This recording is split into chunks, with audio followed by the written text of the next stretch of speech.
Is the United Nations on a deathbed? Part 2. Translation of the second part of the article by V.R. Ajit Kumar, published in Kalakomudy. In the first part, we discussed the UN Security Council, the veto trap, the democratic deficit, and the urgent need for reforms. In this second part, we examine how China is obstructing India's entry into the Security Council, the history of the United Nations, the role of the Secretary General, and key provisions of the UN Charter. China as an obstacle to India's Security Council membership. India's first Prime Minister, Jawaharlal Nehru, was among the foremost international leaders who advocated that the People's Republic of China should replace the Republic of China in the Security Council. This position had strong moral and political grounding. After the Chinese Civil War, the earlier rulers went into exile, and a new government representing the people came to power. Nehru argued that this new government rightfully deserved China's seat in the Security Council. In 1950, the United States reportedly explored the possibility of excluding China and offering India a permanent seat. However, India did not fall into that strategic trap. Nehru firmly maintained that India would not accept membership at the cost of China. He understood that supporting such a move would alienate a powerful neighbor and destabilize Asia. Later, in 1955, Soviet leadership also floated the idea of making India a permanent member. However, Nehru recognized that any such expansion would require an amendment to the UN Charter, which was not easy to achieve. At that time, India prioritized the non-aligned movement and Asian unity over permanent membership. India consistently supported the inclusion of the People's Republic of China in the UN, which was finally realized in 1971. Ironically, today it is the same China that stands as a major obstacle to India's bid for permanent membership. While the other 4 permanent members have broadly supported India's aspirations, China remains hesitant. The G4 nations, India, Japan, Germany, and Brazil, are widely seen as strong and deserving candidates for permanent membership. These countries argue that the Security Council must reflect contemporary global realities. India, the world's most populous country, is one of the largest contributors to UN peacekeeping forces.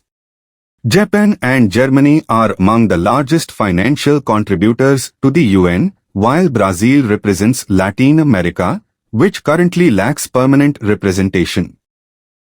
The G4 proposal includes expanding the Council from 15 to 26 members and adding 6 new permanent members, including 2 from Africa. Notably, the G4 has even proposed that new permanent members should not exercise veto power for at least 15 years. Despite the apparent logic of these proposals, opposition exists in the form of an informal coffee club comprising countries like Pakistan, Italy, Spain, Argentina, Mexico, and South Korea.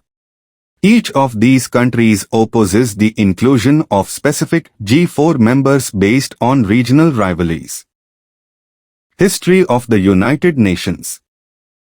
The United Nations was established in 1945 and currently has 193 member states. Its functioning is guided by the principles enshrined in its charter. Out of approximately 195 countries in the world, only Vatican City and Palestine remain as observer states. The UN evolved from the failure of the League of Nations, which was founded in 1920 after World War I to prevent future conflicts.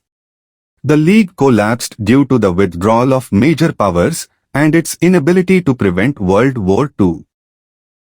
The idea of the UN emerged through the Atlantic Charter, drafted by Franklin D. Roosevelt and Winston Churchill. It envisioned a post-war world based on self-determination, economic cooperation, and freedom from fear and want. In 1942, 26 nations pledged to fight the Axis powers. Later, at the Dumbarton Oaks Conference and Yalta Conference, the structure of the UN was finalized by major powers including the US, UK, Soviet Union, and China. Despite its noble goals, the UN today often appears fragile, like a house of cards struggling under the weight of competing national interests. While it has contributed significantly to post-war reconstruction and helped prevent another global war, it is increasingly criticized for losing relevance in a rapidly changing world. The UN Secretary-General. The Secretary-General is the Chief Administrative Officer of the UN. The current Secretary-General, António Guterres, a former Prime Minister of Portugal, represents the ideals of the organization and acts as a global spokesperson, especially for the poor and vulnerable. He is appointed by the General Assembly on the recommendation of the Security Council for a 5-year term. Guterres, the 9th Secretary-General, was given a second term during the COVID-19 crisis, and his tenure runs until 2026. However, the Secretary-General's powers are limited. In practice, the role is heavily influenced by major powers, especially the United States and China. The perception persists that no Secretary-General can function independently of the interests of the powerful nations within the Security Council.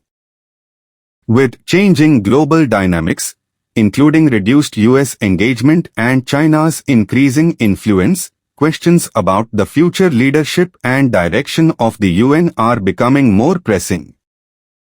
Key articles of the UN Charter.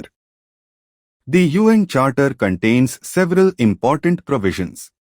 Article 2.4 prohibits member states from using force against the territorial integrity or political independence of other states. Article 51 recognizes the right of self-defense in case of armed attack. Article 39 empowers the Security Council to determine threats to peace. Article 40 allows for provisional measures like ceasefires. Article 41 provides for non-military measures such as sanctions, embargoes, and diplomatic isolation. Article 42 authorizes military intervention when necessary. Although these provisions exist, their implementation is often selective. Powerful nations frequently act unilaterally or support their allies, while weaker nations face stricter enforcement. This imbalance often renders the UN ineffective and leads to paralysis within the Security Council due to the veto power. The United Nations remains a vital global institution where nations come together to discuss common challenges. However, it is increasingly constrained by outdated structures and power politics. While it has played a key role in preventing another world war and rebuilding nations after 1945, its declining effectiveness in addressing modern conflicts raises serious concerns. Unless meaningful reforms are undertaken, the UN risks becoming irrelevant in the 21st century.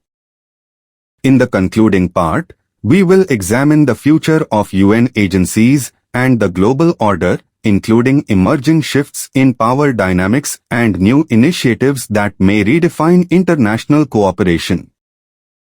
Please like, share, and subscribe to our channel, and stay tuned for the final part of this series.